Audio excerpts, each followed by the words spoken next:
로마서 1장 16절, 17절 두 구절의 말씀은 로마서 전체의 주제 말씀입니다. 아울러 성경 전체의 주제가 되기도 합니다. 종교개혁자 마틴 루터가 이 구절을 깨달으면서 종교개혁이 시작이 되었습니다. 따라서 역사를 바꾼 말씀이라고도 우리는 규정할 수 있습니다. 이처럼 중요한 이 두 구절의 말씀을 통해 우리는 성경 전체를 보는 렌즈를 얻게 되고 성경을 올바로 해석하며 또 우리가 예수 그리스도를 통해 받은 구원이 어떤 구원인지를 올바로 깨닫게 되는 것입니다. 바울은 이 로마서의 주제를 시작하면서 복음을 부끄러워하지 않습니다 라는 선언으로 시작합니다. 16절에 나는 복음을 부끄러워하지 않습니다. 부정적 표현을 통해 더 강한 긍정을 표현하는 것입니다. 복음을 자랑한다, 복음을 기뻐한다, 복음을 전하기 원한다라는 강한 열망을 부끄러워하지 않는다라는 그런 표현으로 사용한 것이, 이것은 단지 자신의 확신을 드러내기 위한 것만이 아니라 실제로 그 당시에 복음을 부끄러워하는 이들을 도전하고 그들을 격려하기 위한 것이기도 합니다. 당시 로마 사회는 세계의 권세를 가지고 있는 그러한 강력한 정치 국가였을 뿐만 아니라 로마 황제를 신으로 모시는 우상숭배 국가였습니다. 그래서 로마 황제를 퀴리어스, 주님이라 그렇게 부르도록 강요당했던 사회였습니다. 많은 사람들은 그 로마 사회에서 그저 안전하게 평안하게 살려면 따르는 수밖에 없었죠.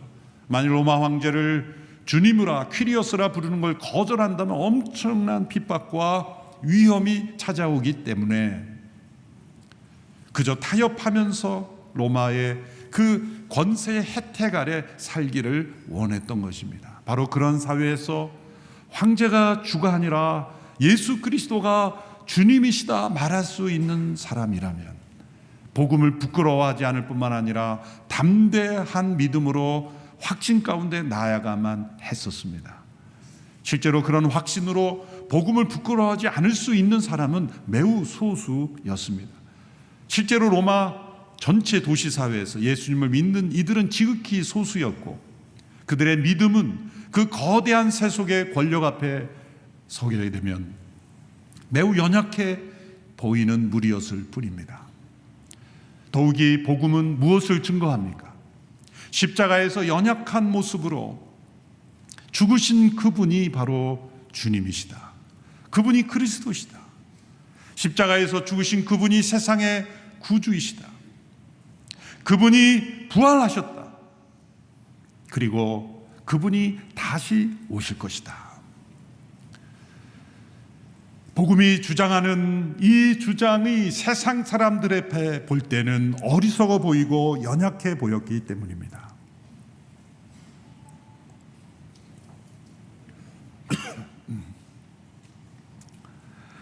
세상은 언제나 복음을 어리석은 것으로 여기며 무시하며 받아들이지 않습니다.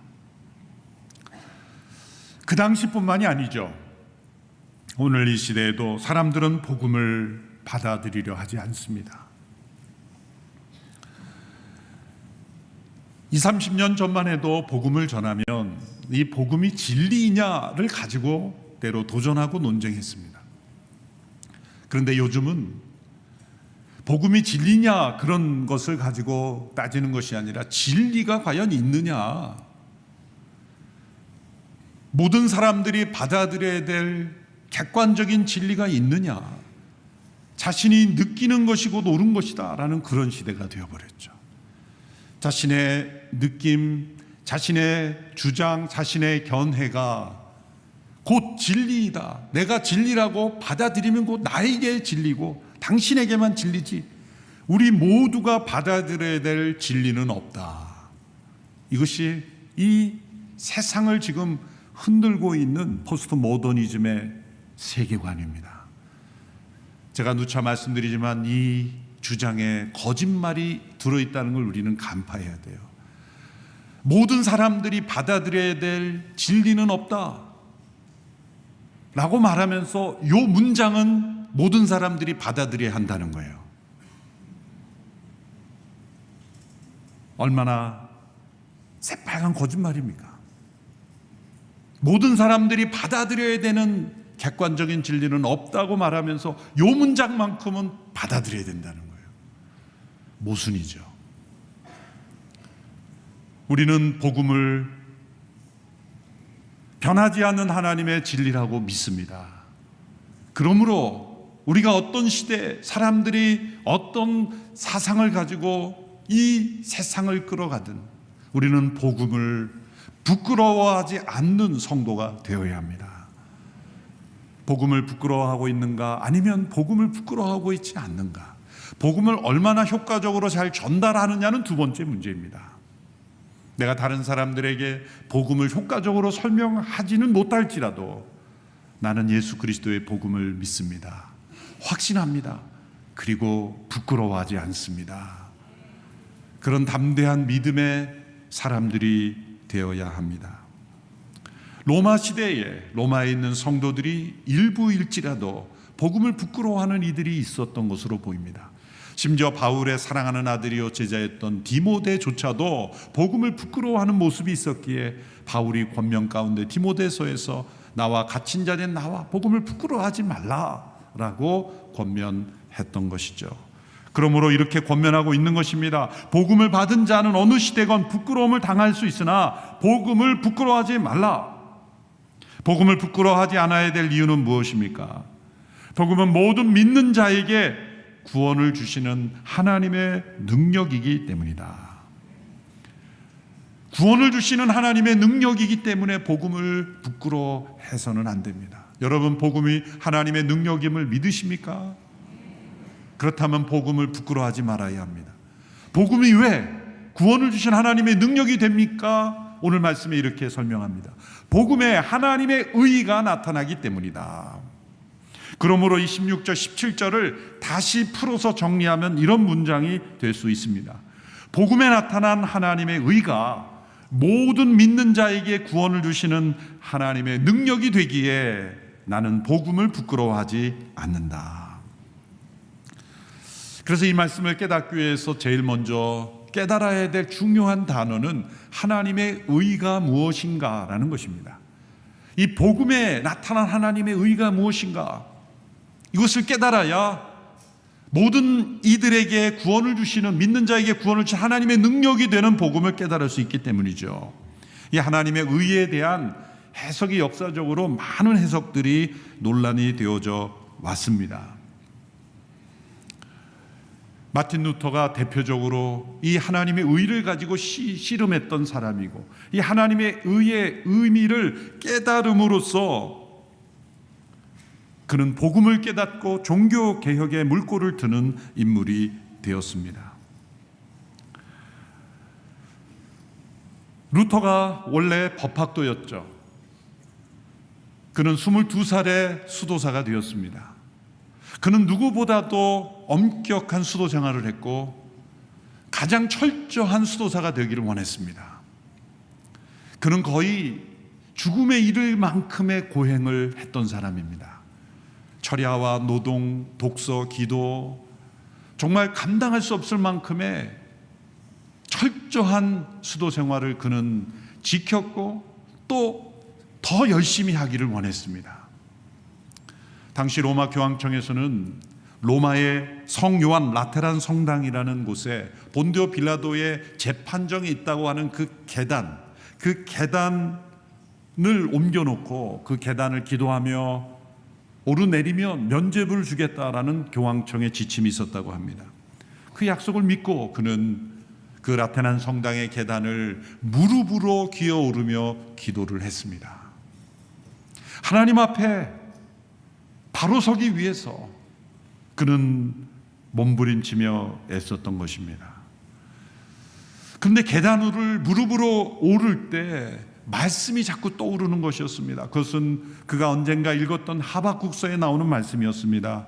그것은 의인은 믿음으로 살리라 라는 말씀이었습니다.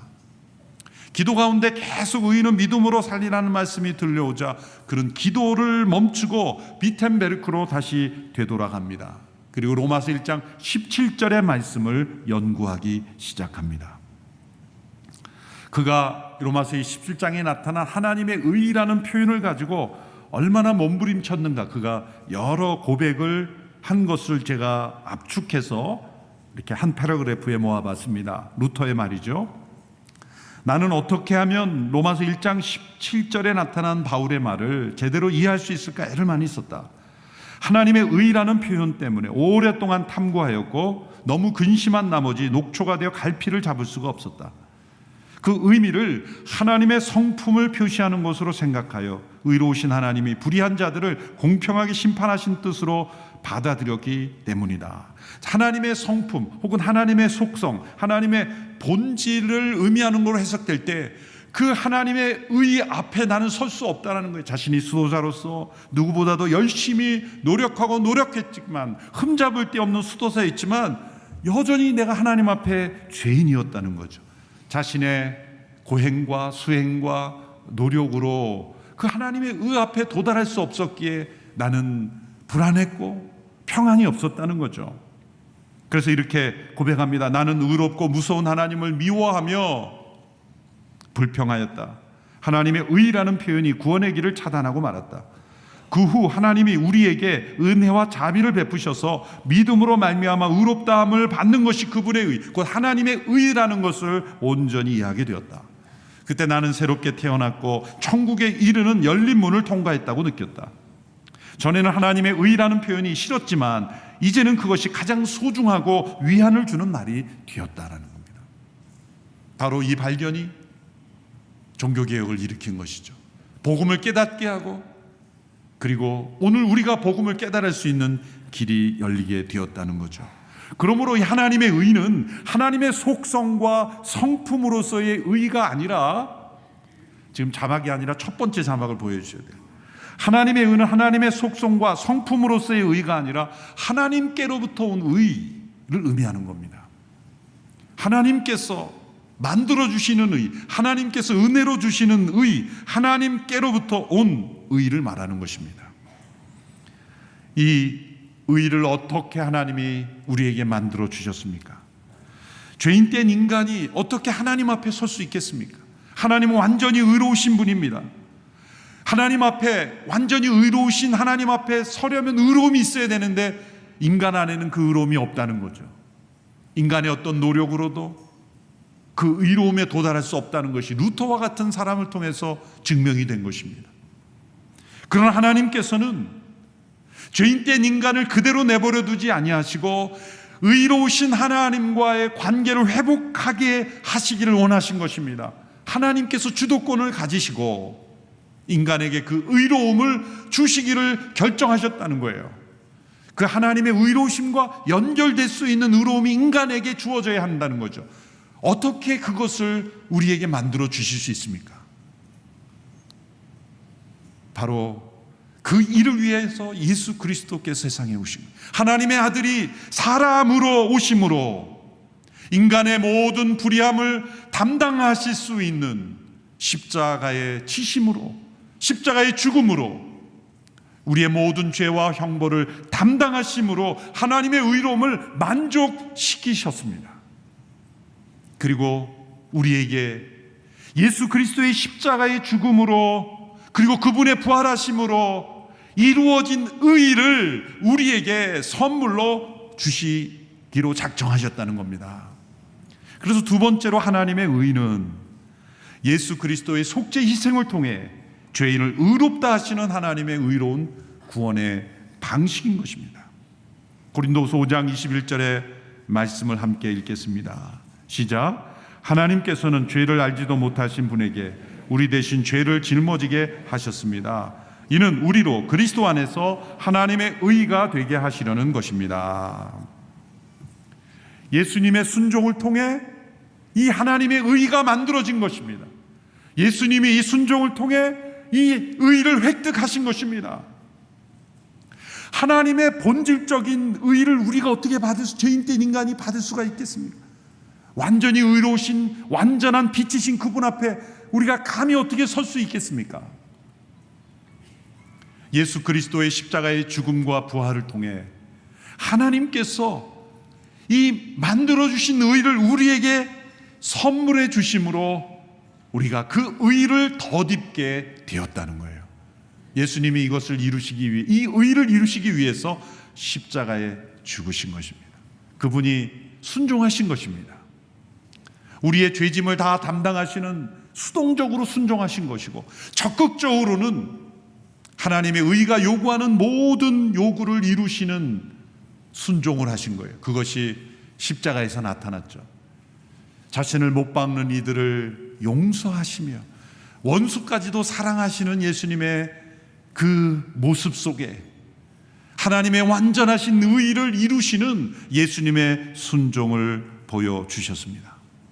복음이란 예수님의 이런 순종을 통해 이루신 의, 획득하신 의, 성취하신 의를 우리에게 선물로 덧입혀 주시는 거예요. 성령님께서 이 일을 행하십니다. 그리스도께서 이루신 의를 죄인들에게, 믿는 모든 자들에게 나누어 주심으로, 덧입혀 주심으로, 의롭다 하게 하심으로 우리가 하나님 앞에 설 수 있고 그분과 교제할 수 있도록 역사하셨다는 겁니다. 그러므로 세 번째로 이 하나님의 의는 하나님께서 그리스도 안에서 하나님의 능력으로 이루신 것이기에 인간은 오직 믿음으로만 얻을 수 있게 됩니다. 에베소 2장 8절 9절을 개역 한글 번역으로 우리가 함께 읽어보겠습니다. 시작. 너희가 그 은혜로 인하여 믿음으로 말미암아 구원을 얻었나니 이것이 너희에게서 난 것이 아니요 하나님의 선물이라. 행위에서 난 것이 아니 이는 누구든지 자랑치 못하게 함이니라. 이 하나님의 의는 선물로 주시는 것입니다. 너희가 그 은혜로 인하여 원인이라는 겁니다. 믿음으로 말미암아, 통로, 도구라는 것입니다. 우리가 믿었기 때문에 구원받는 것이 아니라 믿음을 통하여 구원 얻는 것입니다. 우리가 구원 얻는 것은 오직 예수 그리스도로 말미암는 하나님의 의입니다. 구원이란 무엇입니까? 값없이 의롭다함을 받는 것이죠. 구원이란 값없이 의롭다함을 받음으로 죄로부터 자유케 되고 죄로부터 자유케 됨으로 거룩한 삶을 살 수 있는 능력을 얻게 되는 것입니다. 이 모든 것이 선물로 주어진다는 겁니다. 우리가 오직 믿음으로 의롭게 된다는 이 복음의 진리를 깨닫지 못하면 우리는 구원의 축복을 누리지 못하는 것입니다. 구원이란 무엇입니까? 죄인된 인간이 예수 그리스도를 통하여 이루신 하나님의 의를 선물로 받는다는 겁니다. 이것이 선물이기 때문에 사람들이 잘 안 믿으려고 그래요. 사람들이 여러분 이단 사이비 종교일수록 당신이 무엇인가를 해야 얻을 수 있다라고 강조해요. 무엇인가를 해라, 그럼 얻을 수 있다. 그러나 복음은 무엇을 말씀합니까? 우리의 행함이 아닌 오직 선물로, 은혜로, 값없이, 조건 없이 오직 예수님의 행함으로만 얻어진 이 하나님의 의를 우리에게 선물로 주신다는 겁니다. 그걸 우리는 믿음으로만 받는다는 거죠. 믿음이란 동의하는 겁니다. 세상에 제일 쉬운 게 선물을 받는 거잖아요. 물론 선물로 포장된 뇌물은 위험한 거지만 그걸 잘 구분해야 되죠. 뇌물인가 선물인가 잘 구별해야 되지만, 여러분, 선물, 기쁜 마음으로, 감사한 마음으로 주는 것은 받아들이는 건 아닙니까? 여러분, 사람들이 이 세상 속에 선물에 대한 오해가 있기에 하나님의 선물이라는, 은혜로 주시는, 값없이 의롭다 함을 주시는 이 구원의 복음을 사람들이 믿지 않는 겁니다. 사람들은 자기가 무엇인가를 투자하는 걸 다 믿어요. 그러나 구원은 오직 하나님께서 은혜로 주시는 선물, 예수 그리스도의 십자가 부활로 얻어진 이 하나님의 의를 우리에게 값없이 의롭다 하신다는 것을 사람들은 거절합니다. 누가 의를 달라 그랬습니까? 나는 원치 않습니다. 그냥 이대로 살다가 죽겠습니다. 별의별 변명을 가지고 사람들은 하나님의 의를 선물로 받는 것을 거절합니다. 복음은 하나님의 능력입니다. 왜 하나님의 능력입니까? 믿음으로 받아들이는, 이 하나님의 의를 믿음으로 받아들이는 모든 자를 죄로부터 구원하시고 의롭다 하시며 의로운 삶을 살게 하시기 때문에 복음은 능력입니다. 그러므로 다시 복음이라는 주어로 정리를 하면 이렇게 이 말씀이 정리됩니다. 복음은 하나님께서 우리를 구원하시기 위해서 하나님의 의로 우리를 의롭다고 여기신 하나님의 능력입니다. 우리를 구원하시기 위하여 예수 그리스도를 통해 이루신 하나님의 의로 우리를 의롭다 하시기에 복음은 하나님의 능력입니다. 오늘 본문 1장 16절의 말씀이죠. 이 복음은 모두 믿는 사람들에게 구원을 주시는 하나님의 능력이기 때문입니다. 왜 복음이 능력입니까? 우리에게 필요한 조건이 믿음이죠. 믿어야 하는데 이 믿음조차도 하나님께서 선물로 주십니다. 여러분, 믿음은 어디에서 일어날까요? 여러분의 마음속에 있는 믿음은 어디서 생겨난 것일까요? 어느 날 여러분이 내가 믿겠다고 찾아와서 믿어진 걸까요? 복음을 들었을 때 여러분의 마음속에 믿음이 생겨난 것입니다. 진정한 믿음은 나로부터 시작이 되는 것이 아니라 믿음의 대상으로부터 나에게 찾아오는 것입니다. 여러분이 사회생활할 때 누군가를 믿고 사업을 했는데 결국 믿음을 깨트리는 사람들이 있잖아요. 그런데 믿었지 않았지만 약속에 신실한 걸 보면서 믿음이 생겨나는 사람이 있지 않습니까?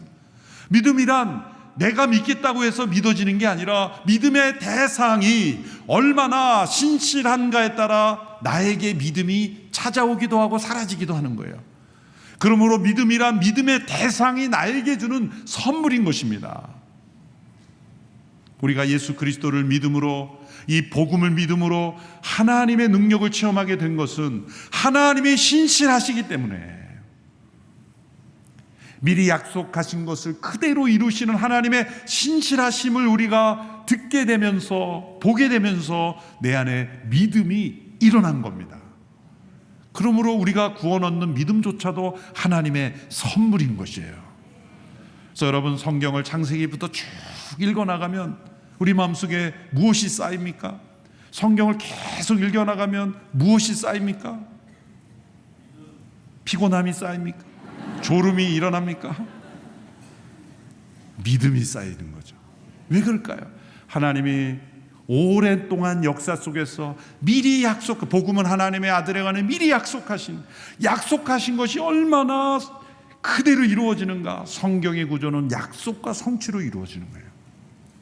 하나님의 신실하심을 우리가 들을 때 예수 그리스도 안에서의 하나님의 약속도 모두 다 그대로 이루어질 것을 우리가 믿게 된 거예요. 그러므로 복음은 모든 믿는 자에게 구원을 주시는 하나님의 능력이라고 말씀하는 겁니다. 그 믿음조차도 우리에게 만들어 주시는, 그래서 하나님은 약속의 하나님, 언약의 하나님으로 찾아오신 겁니다. 우리 안에 없는 믿음까지 만들어 주시기 위해서. 로마서 10장 17절에 믿음은 들음에서 나며 들음은 그리스도의 말씀으로 말미암는다고 말씀하신 거예요.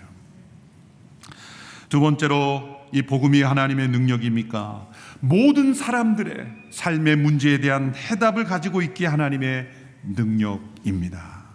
모든 사람들. 16절에 먼저는 유대 사람에게요, 다음은 그리스 사람에게라고 했습니다. 이것은 유대와 그리스 사람에게만 해당된다는 뜻이 아닙니다. 모든 인종, 모든 시대, 모든 세대 사람들에게 능력이 됩니다. 고대 사람만 죄인이 아니요, 현대 사람만 죄인이 아닙니다. 오고는 모든 사람들의 본질은 죄인이기 때문에, 그 죄는 하나님의 의로부터 떠난 죄이기 때문에, 복음은 모든 시대, 모든 사람, 모든 민족의 모든 사람들의 문제에 대한 해답이기에 복음은 하나님의 능력입니다. 여러분의 삶의 문제가 어떤 문제입니까? 이 복음을 해답으로 제시해 보십시오. 예수 그리스도의 성육신, 그분의 죽으심, 그분의 부활, 그분의 다시 오심, 이 복음이 나의 삶의 문제에 대한 해답이라는 것을 믿고 적용해 보십시오. 하나님의 능력이 우리의 삶에 나타날 것입니다. 여러분, 세상의 어떤 철학가의 이론이, 어떤 이념이 모든 시대, 모든 세대 사람들에게 영향을 미치고 구원을 주는 능력이 됐습니까?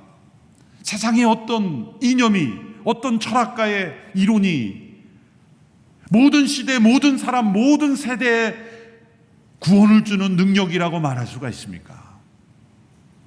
오직 성경에 나타난 예수 그리스도의 복음만이 모든 사람들에게 모든 문제에 답을 주는 능력이 되어 왔습니다. 셋째로, 결론적으로 이 복음은 의롭게 된 이들이 오직 믿음으로 살게 하시는 하나님의 능력입니다. 오늘 보면 17절의 말씀을 함께 읽겠습니다. 시작. 복음에는 하나님의 의가 계시되 믿음으로부터 믿음에 이르게 합니다. 기록되기를 의인은 믿음으로 살 것이다 라고 한 것과 같습니다. 믿음으로부터 믿음에 이르게 한다, 믿음에서 믿음에 이르게 한다라는 이 말씀에 대한 해석도 하나님의 의에 대한 해석만큼이나 많은 해석이 있습니다. 그중 세 가지 우리가 받아들일 수 있는, 또 적용할 수 있는 해석을 여러분들에게 말씀드립니다. 첫째는 믿음의 기원을 설명하는 거죠. 앞에 믿음은 하나님의 믿음, 하나님 안에 있는 신실하심을 의미하는 것이고, 뒷부분의 믿음은 우리의 믿음이라고 해석하는 겁니다. 그러니까 우리가 믿음이 어디서 생겨났습니까? 하나님의 신실하심에서 우리에게 믿음이 생겨났기 때문에 예수 그리스도 안에 있는 이 하나님의 신실하심으로부터 우리에게 믿음이 왔다, 이렇게 설명하는 것이 가능하고, 두 번째는 믿음이 전파되는 것을 설명하는 겁니다. 어느 한 신자의 믿음에서 또 다른 신자의 믿음으로 믿음이 전파되고 전염되어 간다라고 설명하는 것입니다. 이것도 받아들일 수 있는 해석이죠. 세 번째는 믿음에서 믿음으로, 이것은 오직 믿음을 강조하므로 믿음의 계속적인 성장과 성숙을 의미하는 것으로 말할 수 있습니다. 예수님을 처음 믿을 때 우리가 믿음으로 믿음의 생을 시작했죠.